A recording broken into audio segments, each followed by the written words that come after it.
Have you ever wondered how those epic fantasy worlds come to life? Well, it all starts with a spark of inspiration. My name is T.L. Shreffler, author of the award-winning young adult fantasy series, The Cat's Eye Chronicles. My new series, Skydust Kingdoms, is coming out in March 2026. So to celebrate, I wanted to put together a few short tutorial videos on how to write a fantasy series. From concept to manuscript to masterpiece. Episode 1, Foundations of Fantasy. So how do these amazing fantasy sagas come to life, such as The Cat's Eye Chronicles, Fourth Wing, A Court of Thorn and Roses, or Shadow and Bone? Where do these amazing authors find their inspiration? And on that note, where does inspiration come from? Before we can write a fantasy series, sometimes we just need to find inspiration. As a writer looking for inspiration, it's really hard to say when and where inspiration might strike us, and it's a little bit of a mystery. My personal opinion is that it really cannot be engineered. I think inspiration is most likely to strike when we are happy and we find ourselves in a playful, relaxed, creative mood. I also think that in some rare and special instances, deep anguish, such as grief or heartbreak, can become a vessel for intense inspiration. I also think inspiration is contagious. I think it's something deeply human that we can catch from other people, kind of like a seasonal flu. So in the past, where has inspiration come from? Well, I've been inspired by music videos or powerful songs that tell a story that ignites some sort of imagery in my head. And the idea for a novel will come from that, or even a particular scene in a novel. And sometimes I'll watch a particularly gripping scene in a movie, and that triggers its own sort of unique plot line. And my mind goes, what if? And this series of, well, what ifs just keeps going. It's like you might see a particular scene in a movie and just isolate that one scene and go, well, what if it turned out this way? What if it went in this other direction? And then boom, boom, boom, all of a sudden there's a whole different story being written in your head. And so that's also a means of getting inspiration. But again, I really see it's kind of like a chain reaction. So where do we find inspiration from? I really think we find inspiration from other people. I think other people give us inspiration through their art. And I think that's just part of the magic of the human connection that comes through creativity. So it's hard to say when or where inspiration might strike. If you're having trouble finding inspiration for new creative work, then I would say spend time around other creative people who inspire you. Go to a writing circle or join an art class and go and enjoy other people's creativity and artwork. Immerse yourself in it like you were a teenager again, but let it be new. And don't forget to exercise and eat healthy and get plenty of sleep. A healthy lifestyle and a positive mindset is so important for creativity. If we're constantly burned out and stressed out, getting into that mode where we just get to play around and be creative can be really hard. So take care of yourself and see maybe your creativity can be part of what motivates you to take better care of yourself. So, what next? Let's say we have our inspiration. Inspiration has struck, and now we are ready to go forth and create our fantasy series. So once I have a concept for a new fantasy story, my second step is to start developing my characters. I always start with character first, and I'm always eager and excited to explore new characters. So this is my personal method, and to me, a story grows out of a cast of dynamic characters. Now, not every writer is like this. Some writers, especially in the genre of dystopian science fiction, they fall in love with the idea of a unique world or concept, or a certain kind of technology, or maybe a magic system, and perhaps a philosophical idea that they really want to explore. And so their characters really become sort of these vessels for the writer to explore big concepts. And that's fine. That's a different kind of writing. However, for my own writing, this is usually how my process works. The biggest joy for me in writing is getting into my characters' heads and initiating a sort of self-exploration through each character. It's part escape, part emotional catharsis, and part self-reflection. And it's all great. So, by putting a lot of my personal feelings and experiences into each character, I'm able to feel personally connected to their individual plots, sub-stories, trials, and triumphs. And then I want to live in their world. And then I just love to keep building out their world and placing them in new situations to see what they'll do. It's like watching a play in my imagination. So I love feeling personally connected to my characters. I am a character-first writer. Once I get my inspiration, my second thought is to live it out through my characters. And it becomes kind of like a fantasy in my head. You know, I don't just write a story about Sora in the Cat's Eye Chronicles. I'm living her. I'm living her in my head. And that's what makes it fun. And likewise, I'm not just writing a story about Crash the Viper, this dark, brooding assassin who's going around very angsty and very troubled on the inside. I'm actually emoting myself. I'm putting my own angst into that character. I'm putting my own trial into that character. So, and that really feeds that conflict, and it really brings the character to life, at least in my own opinion. I think that's part of the magic of storytelling. And the magic of storytelling in the 21st century, I shall add, because that has not always been a trend in novel writing. It hasn't always been so deeply psychological, but it is now, and I love it. So I write with a lot of love. And sometimes I'll become very absorbed in the mindset of a particular character, especially those with a tortured past, as I try to tap into the emotions of a character that they might be experiencing. I enjoy writing male characters with deeply conflicted feelings, and I enjoy portraying how a man can be both a strong protector while showing his vulnerable side. And I love writing female characters who maybe struggle to be feminine. They maybe want to be bold or strong and not classically girlish and not maybe fulfilling the classic role of womanhood. But then also, likewise, I love it when my female characters actually discover the strength of womanhood. So in many cases, writing really becomes a practice of empathy.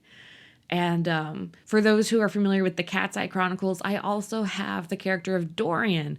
And Dorian was wonderful and very fun to write because he is sort of a mix of gender. He's very effeminate looking. He has very kind of womanly habits, and yet he is in a masculine body, and he is a thief. So you have a little bit of that play on gender, and that's from watching anime growing up, and there is room in a lot of Asian cultures where having kind of a middle gendered, very effeminate man is more acceptable than I think it is here in the West.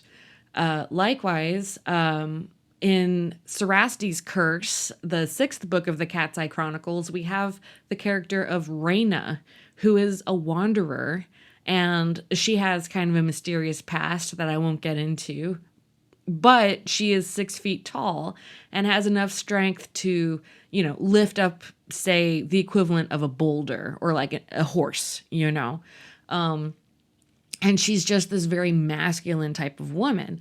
And so I really love writing characters that also embody sort of a mix of gender, because I think that's more accurate to real life. I don't think anyone is just one way. I think everyone kind of exhibits their own version of, the typically masculine or the typically feminine. And I think that's great. Anyway, honestly, being human is so complicated.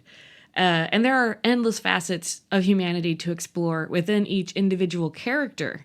That I love that part of writing.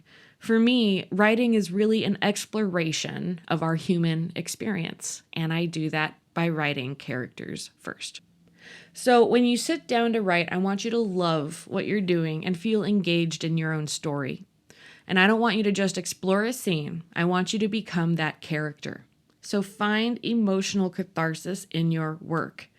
Experts say to write what you know, and this doesn't mean to write a how-to book necessarily. This means put your heart into your story and write about a character that you feel you can put your heart into. Write what you know, or in character terms, write someone you know. So if you're a writer, then chances are you know how good it feels to really express your private thoughts in a journal, putting life experiences out of your head onto the page. So now you're going to do that journaling through your characters, identify what your character is feeling in a particular scene, and write from that emotion. And that's the fun of writing, is the imagination that goes into it.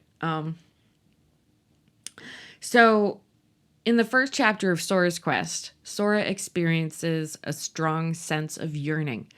She dreams of flying away from her privileged life and just escaping her life as a noblewoman and breaking out and going on an adventure. And similarly, in my new series, Skydust Kingdoms, which is coming out this March 2026, our protagonist, Celise, yearns for agency. She feels invisible, powerless, and out of place. And deeply, not only does she yearn to be seen and understood for who she is, but to find her home and her place in the world. And so Celise as well is written from a place of yearning, if for something different. Both of these characters are close to my heart. So writing from that sense of yearning, whether a yearning for freedom or a sense of belonging, are familiar emotions for me as a writer.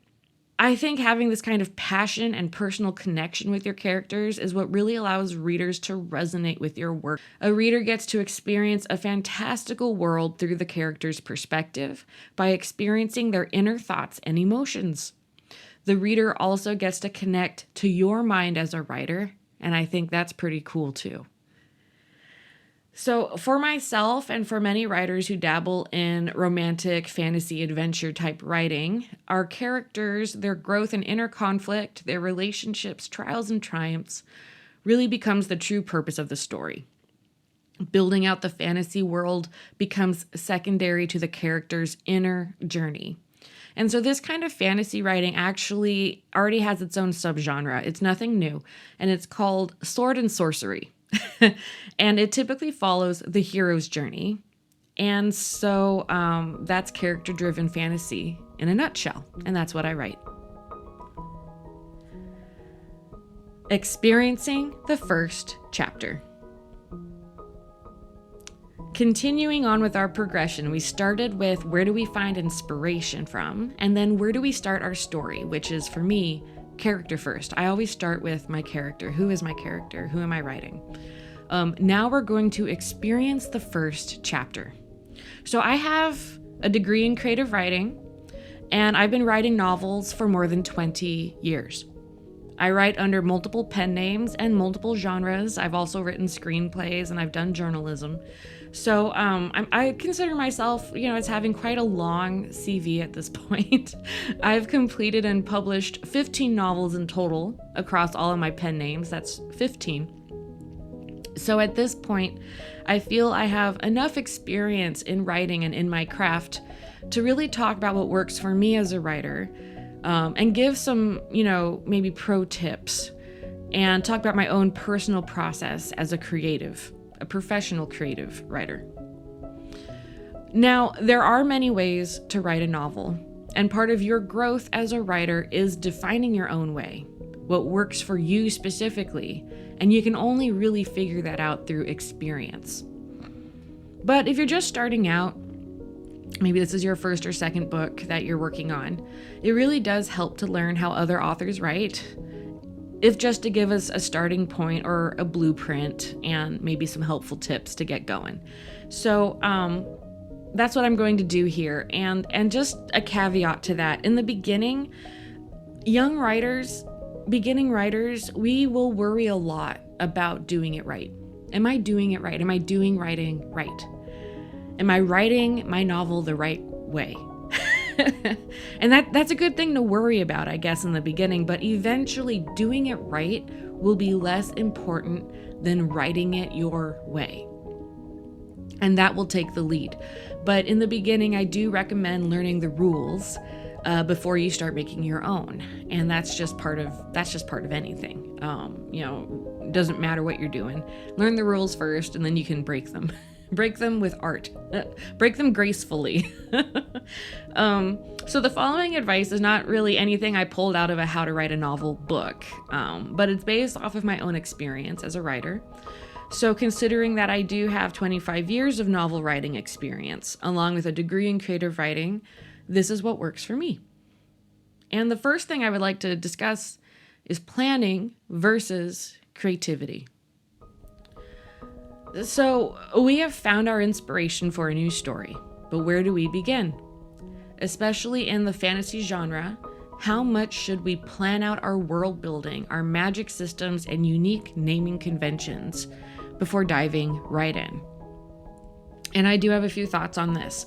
First, it is easy, very easy, to get caught up in planning a fantasy novel, but never actually getting around to writing the story. And I like to think that the fantasy genre is a little bit unique in this because so much time and mental space goes to world building. There are also writers who love to develop the lore of their world. They make amazing dungeon masters if they play Dungeons and Dragons. These kinds of writers will write 50 to 100 pages of world building, including all of their characters' backstories, pages of lore and history, intricate magic systems, gods and goddesses, unique languages, and other elements to define their fantasy world. And it's all pretty amazing. However, this is not my method. So it is really easy to get bogged down in world building and magic systems and lore and never actually write the first page of your book, or only write a few pages but then just have 100 pages of world lore. So if we're stuck in our lore and our world building and we haven't actually started writing the story yet, it's almost like we're still in the daydreaming phase. We are daydreaming about the novel. And the book is really more of an escape in our heads, or maybe like a place we go to when we're sitting in traffic on the freeway or bored during a meeting or in class. But it's not actually a project we're tangibly working towards completion on. So that's what we want to get to. We want to get to starting the story and completing the story. In my experience, if I flesh out all of the details of a fantasy world beforehand, something becomes lost in the creative process. That spark of mystery and curiosity that draws me to the page is missing. So if I'm too well planned, I lose interest in writing my own story. It begins to feel like a chore and not like something that's fun or spontaneous. It's not playful anymore, now it's work. And if I don't enjoy writing it, then chances are my readers won't enjoy reading it. So if I'm not enthusiastic to write this story, chances are my readers are not going to be very enthusiastic to read it. I am of the firm belief that readers really love a mystery, and the earlier you can start that mystery, the better.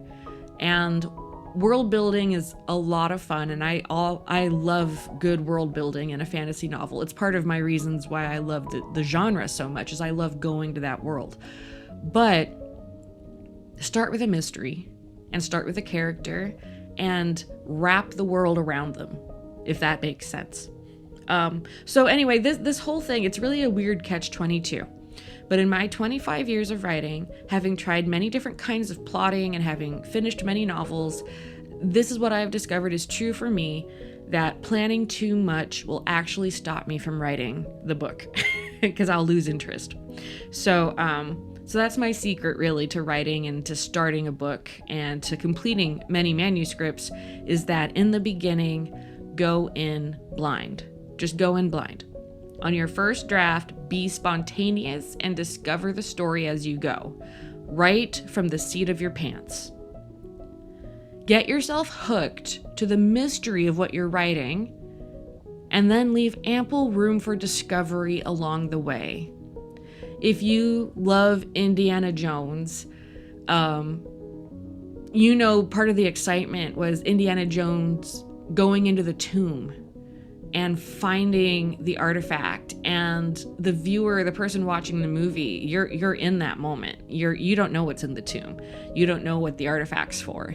So do that. You can have your world building in your back pocket, but compartmentalize it. When you're writing your story, be in that mystery of discovering the story and the world as you go. So if you start blind and you're just writing by the seat of your pants, eventually you'll hit a wall. Eventually you're going to hit a wall. And that's when you know it's time to nail down your plot and focus on world building more. But at least you've become emotionally invested in the story. You've fallen in love, hopefully, with your main character. The excitement and the passion is there. Your creativity is flowing, and that's the kind of passion, curiosity, and inspiration that you're going to need to carry this project to its end. Because I don't care what anyone says, writing a novel, a full-length novel, is a huge project. And just getting started is hard enough. All right. So get all that passion and inspiration going from the get-go is going to carry you through to the end, because chances are your plot will change and you'll invent new aspects of the world and magic systems as you go. And that's a good thing. That's the fun. That's the fun part. Invent it while your mind is there enmeshed in the world. And that's fun. So in my experience, after the inciting incident is really a good place to hit pause and start to think about those bigger questions about, what am I writing? What are my character arcs? And how do I want this story to end? Where do I see this story going? And then you get kind of more into the nitty-gritty of novel writing, especially fantasy novel writing. So all of this, hitting pause at the inciting incident and really sitting down and starting to plan out everything, that's what's going to help with getting through the vast majority of the middle part of the book, which is always a slog. It's gross. I'm not a fan of writing the middle, but it must be done. And there are ways to get through it, and there's ways to stay engaged, and it really just comes back to keeping that mystery going and continually raising the stakes of your book. Always raise the stakes. Like, start low, aim high. But we'll get into that on the next episode, which is all about plotting and carrying through our novel all the way to the end. And I'm going to talk a little bit about world building as well, magic systems, and what is cultural appropriation? How does it apply to the fantasy genre? What can be respectfully done and borrowed, and what is kind of like disrespectful to do? And also maybe talking about using AI as help in certain situations, with the caveat that most of the writing you get from an AI service like ChatGPT, be very careful because it might be plagiarized. And the last thing you want is to publish your book and then have someone come back and say, hey, pages 32 through 45 are lifted from this other novel and just the names are redone. You don't want to run into that. So if you are using an AI service, you're going to want to understand, what is the potential for AI to help us as novel writers? And what should we do to protect ourselves and to make sure that our work still stands up under scrutiny, that we are being honest creatives and morally upright in a sense, and staying true to our instinct as writers and our dedication to our creative work. So in conclusion, writing a fantasy story is not just world building, magic systems, and action scenes.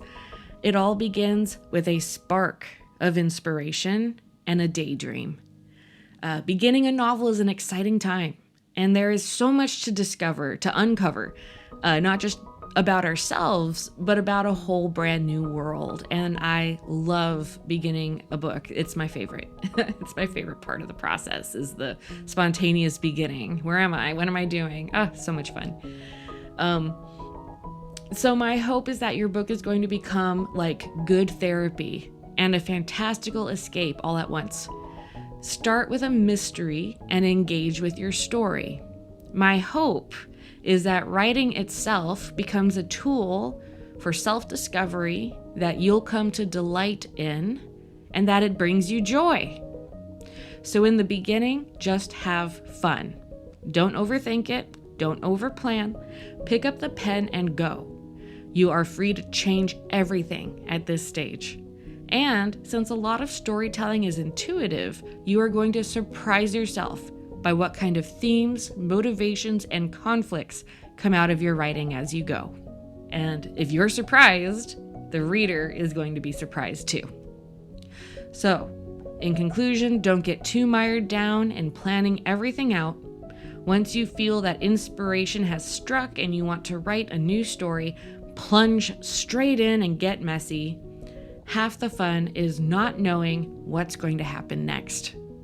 Thank you so much for tuning into my channel. Again, my name is T.L. Shreffler. I am the best-selling author of the Cat's Eye Chronicles, a young adult fantasy, romance, slow burn, enemies to lover escape that you can find on Kindle, Barnes & Noble, Kobo, Google Play, iTunes, Audible, and pretty much every major ebook retailer. In our next episode, I will be talking about crafting the world building, magic systems, and working on our outline, actually working on an outline for a novel.